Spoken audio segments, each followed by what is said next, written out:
T-Man 978 Chill Review.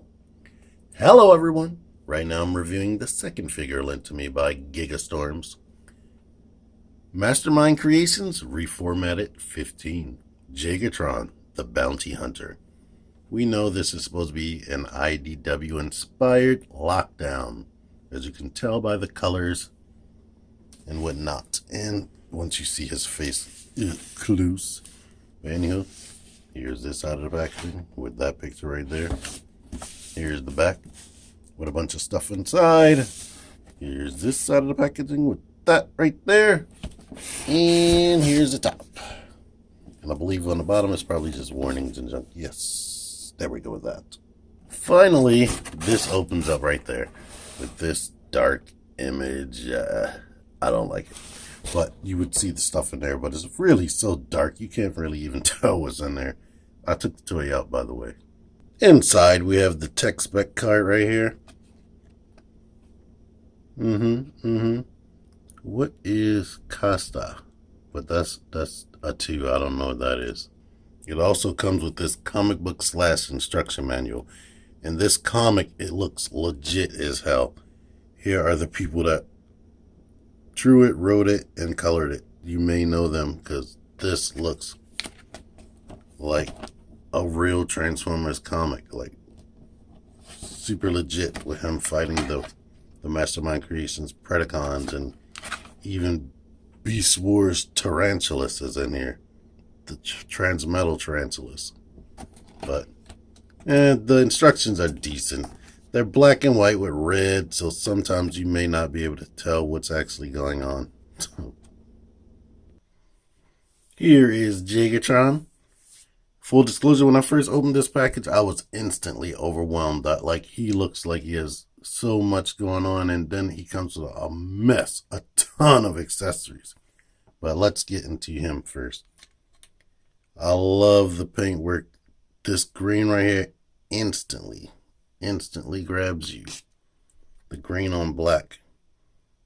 I love it.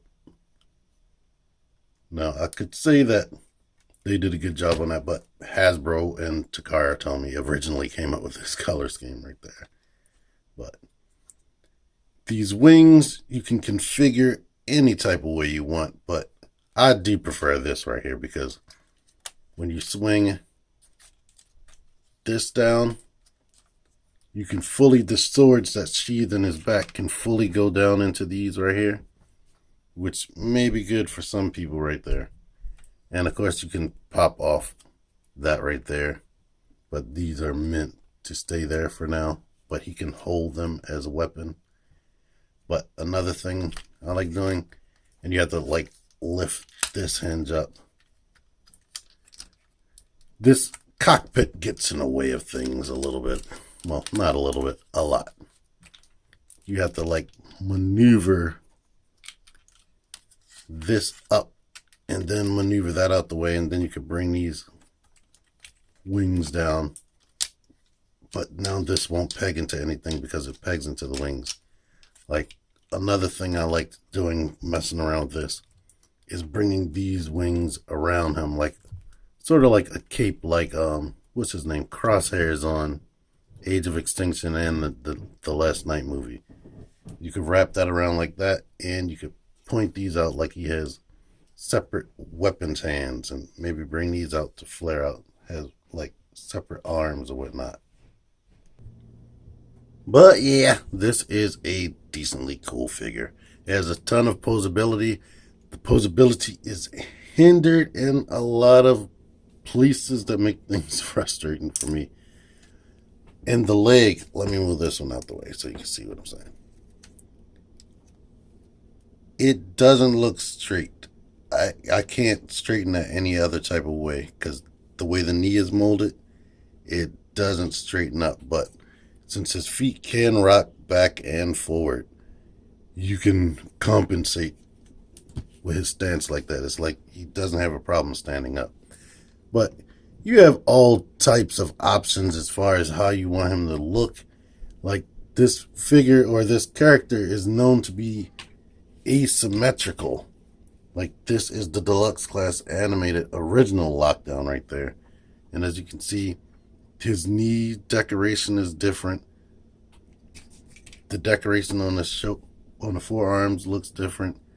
His hands look different, but you could take that off, but you see where I'm going at with that. And this guy is a master of mass shifting because he uses the entirety of the car length for the legs, plus you stretch it out. And then the rest of the car length is his body. That's why he's so tall for a deluxe class figure. But he's very thin. But it's still a decent amount of plastic. I don't know if modern Transformers have this amount of plastic for a deluxe. Anywho, let's get into that articulation so you can see how it's hindered. Number one, the shoulders. Stop right there. So his arms cannot go completely out.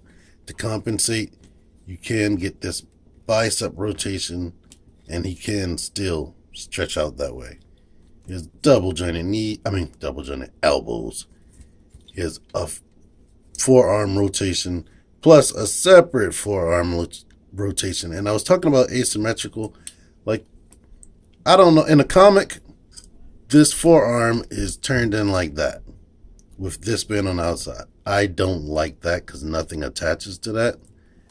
But if you wanted to get different about him, you could switch that. Excuse me. Still have this elbow pad, and he'd still be normal looking. These right here, these pads right there, come in a package like this, but they can be swung. One could be swung out like that. One could be swung out like this. They could be swung to the back. And this gray paint is not very good. Like, this was completely covered when I opened it, but as I played with it, that kind of wore off, and it's like I don't even really have to touch that, so that's kind of weird and annoying. Let's continue with the articulation. The hand can do this for sword wielding and rotate. Plus, if it's bent like this, you can break the transformation and move the wrist up and down like that. He has a waist joint. Looking at his design, he's begging to have an ab crunch, but he doesn't. Legs can kick all the way out. Move these pads and he can get a full Van Damme, as you hear in other reviews. Can kick forward like that. Kick back like that. Thigh rotation. Plus, like I was showing, knees move out the way. Double jointed knees. And they have molding up in there, which is nice. Now on this leg, when I do the double jointed knee, he can still get that crunch, but only this one joint is bending. I have to actually physically grab it because it's so tight, and then bend that like that. The ankles are on a ball joint. I kind of wish the ankles extended because this right here, this hunk of plastic, gets completely in the way, blocking some of the ankle pivot right there. But it can twist side to side and go all the way back and come forward a bit. So he's not lacking on posability. You just got to work with it. And this right here, it's a little divot right there and a little round thing right there, but it does not lock into place well at all. The head can swivel like this. And if you want to rotate it, you have to push his neck back, and then it loosens up the hinge. But the way the ball is right there, and I took his body apart to check it because I didn't want to rip this thing. It feels like you're going to peel whatever connection off, but once you push it back, you should be okay. In fact, this ball joint, instead of ripping, one time it just came completely, his head just came off like it's supposed to come off or something. But you have to like wiggle it around to loosen that up so he can get left and right movement. But if you want to keep it in place, push the neck forward. But now let's get into some of his accessories. Main thing, he comes with these same swords that like people like Drift come with. I don't know their official name, but they're painted right here at the handle. I like that. All types of designs right there. Cool. Besides going into his hands, which looks nice, I said earlier, they sheathe in his back. And you can get some good poses like this. And if your lighting isn't as bright as mine, you can actually see the sword. Sword sheaths are in the back right here. You can see the shape they're cut out for the swords. Slide them right in there. And there. And now this is how they hang off his back. These guns right here can pop off. And they can be held in his hands.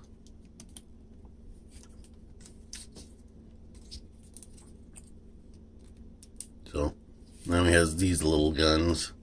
He has some other guns I'm going to show you next. I don't like these that much.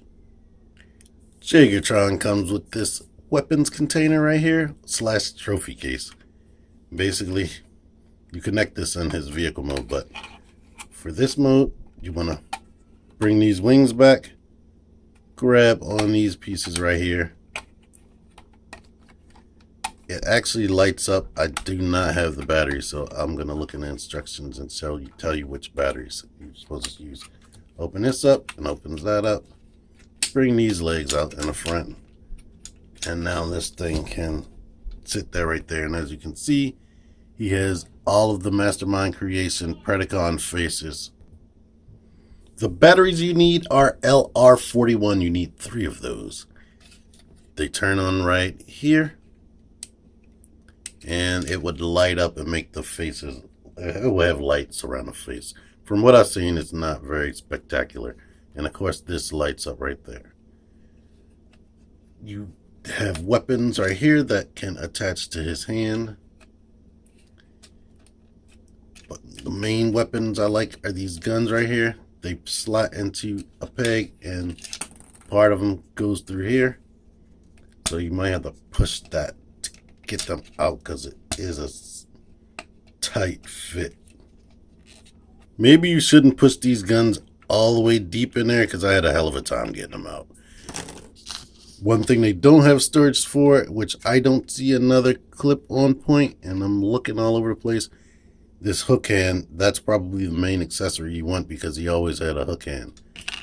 It should be stated that these faces go into these clear pieces right here, and then you peg them onto the little pegs that look like the Titan Master pegs. But let's let you see these weapons. I know I'm jumping all over the place. I was supposed to show you the guns, but there you go. These, like a mace thingy, a axe. You get this ball mace and a little, look like a little torture thingy. But there you go with that. I'm not going to be attaching all that stuff, but let's show you his guns. They look like this. They're bigger and more involved than those little tiny guns on his wings. So I really like these more, and I love posing him around with that. I mean, I could do something better, but I'm kind of rushing at the moment. So there you go, right? That. The weapon hand. Just pull the hand straight up on off. A little peg right there. Put the hook in there. Now that peg doesn't go all the way in there. You might want it to, or you feel like you want it to go all the way in there, but it won't. But here he is with his typical hook hand and another weapon in the other hand. I have even more stuff to show off. Here's his face if you didn't get a good enough look. That light piping in the middle of his head, depending on the light, that really shines bright, and I like the paint that they used on the eyes right there. The heads are interchangeable. You just pop his head straight off. It has a little pulse right there that moves up and down. He has this second head, kind of mimicking Lockdown on the movie Age of Extinction. Might be a little bit difficult to get back in there. Come on. But now here he has that face that he came out of the water with. And the visor can go up, revealing the same face minus the light piping section. But there you go with that. And this, I love this because it completely makes his face disappear. It's like two faces in one. And outside of that, following the tradition of movie lockdown, we have this next face, which looks like the beginning of his gun face right there. It's completely like this bronzy color plastic. It doesn't move up and down. It doesn't have that neck joint like the other two faces, that post right there. It just has that. And you're supposed to take this barrel right here and post it on these pegs right here. Come on. And now he has his long gun face so he can murder people. I mean, you still can use the neck and whatnot to rotate, but I would assume he's taking aim. Look at that. Didn't notice it at first, but there you go. I think that's the last of his accessories I need to talk about. Before transformation, some places on this gray plastic looks a little bit not polished, like they use a 3D printing method. I felt kind of the same way when I got this guy, who was also a Mastermind Creation bot. I felt like he was created differently than the typical Transformer, but it's mostly the gray parts that don't feel polished. Transformation. You might want to push that back, and then you can rotate the head back like that so it won't be visible. And vehicle mode. Open these panels up on the hand. Rotate the hand like this. And another thing, these fingers are sharp as crap. So you might want to be mindful about how you grab that. Shut that like that. Same thing on this side. Rotate. Bring that in. Then we can rotate these forward. Rotate the arm, rotate this forearm like that, and bring it up so this can meet that. Looks like a giant Minicon port. And as you start transforming him, I know this is probably common knowledge by now, but he looks a ton like Cyclonus, and you know that, oh, they're gonna remake Cyclonus out of this. Bring this sort of like down and out of the way. You'll have to remove these, and this is here and removable, but it doesn't connect to his, he can't use it as like a shield or anything. It's just pretty much just there. Bring this up, bring these out like that. That's why you had to move the swords, because you can't lift this up with the sword still attached. And for weapon storage, let me show you this. I didn't test to see if these could actually stay on him while he's transformed, and it's looking like it can. Yes, you can leave them there. Push this down, move the cockpit out of the way. Now we can swing these wings like that. Bring this up, bring that down, and now the cockpit like tabs into a little tiny tab. Is not very secure. You can rotate these guns and fiddle with them a little bit later. But the wings are designed to tab into the arms right here. Then you can mess with these little wings right there and just put the guns into place. It's kind of a little bit fiddly and keeps coming apart. Legs. Move these pads out the way. Rotate the foot up like this. Rotate this down like that on both sides. Now bend this wing out and try to bend this forward so that the foot right here, that hole right there, tabs into this. It's kind of a difficult thing because, like I was saying, on this knee, the double joint doesn't want to bend, and it needs to be in that orientation right there in order to get this hole into that peg. So tab that in. Do the same thing over here. This leg isn't excuse me for keep clearing my throat, but my allergies are still here.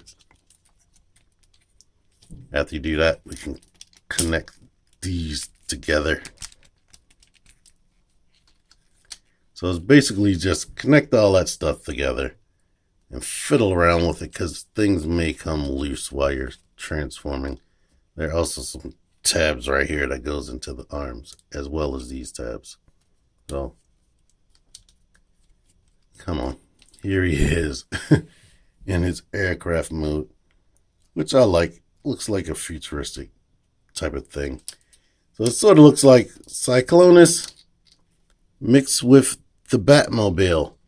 And now, actually thinking about that, or the 1990s Batmobile, did they take inspiration from Cyclonus? Because he did have a cockpit with like a long nose like that. So,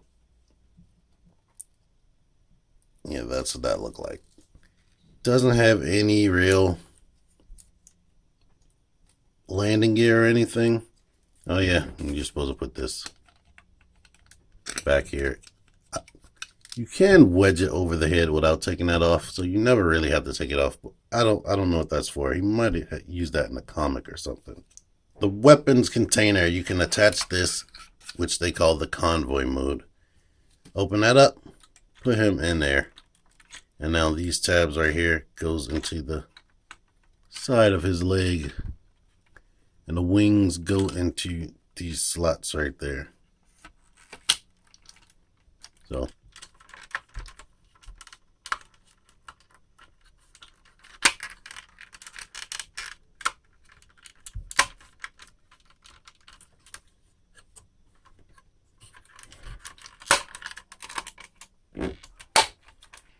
here he is in his fully completed convoy mode. Once you get it right, it stays secured very well. Let's let you see the whole thing right there. So it's sort of like he's a big space hearse now.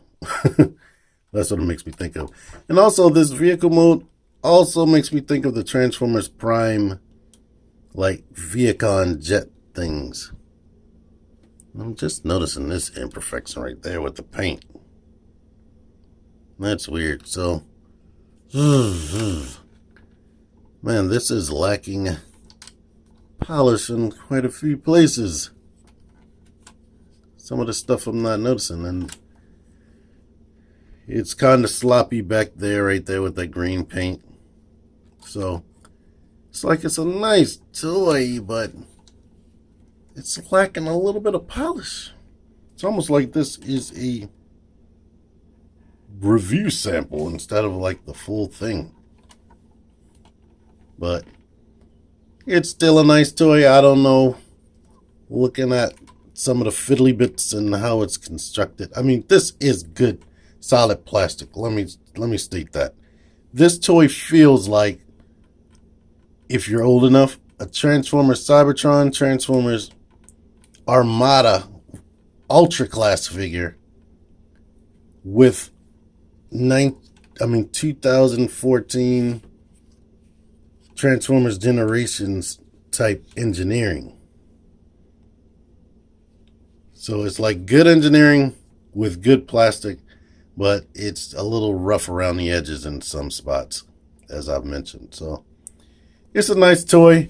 If you're collecting the other IDW inspired figures, I guess you would need it, but it's something I can't suggest unless you just have the money or you just want to make an extravagant purchase. It's like, it is nice though, but his character, this is just all my personal stuff. You may already be sold, because it is a nice toy that comes with a ton of accessories. Like, I'm so impressed about it. The accessories alone make me feel like it's worth the asking price, but you just have to really be a Lockdown fan. So here you go with that. Forgot to show it off in the vehicle mode before transforming them back to a robot, that this whole gun head, the gun attachment and the head, he has a hole right there. It pegs right here. And now he has a gun in the front of his vehicle mode. At the end of the day, it's a good figure. I can't harp on the bad parts so much, but they are there and you need to know about it. Anyway, do you like this guy enough to make that purchase? Let me know in the comments. If you like this video, make sure not to leave without actually clicking the like button. Subscribe if you really liked it. Share if you want other people to like it. And like I already mentioned, comment. I reply to my comments. Until next time, T-Man978, out of here. Thank you for watching. That's as far as I can get the sword into Drift's hand, by the way.